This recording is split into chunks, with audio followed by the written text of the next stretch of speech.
I love the aesthetic of egg displays in museum collections and Victorian illustrations. For my own display, I've chosen to use a solid wood and glass shadow box and these gorgeous wooden eggs. The variation in color and size is exactly what I need. At first, I thought about putting all of the eggs in one box, but I ended up preferring the simplicity of a single line separated between the two boxes. Once you know your arrangement, mark their locations in pencil. Then use hot glue to adhere them.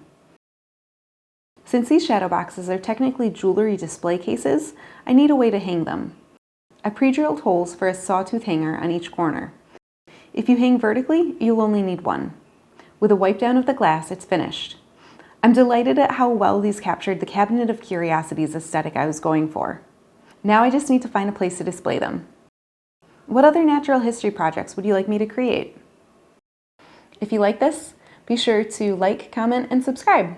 See ya! I can only count to 4! Hey.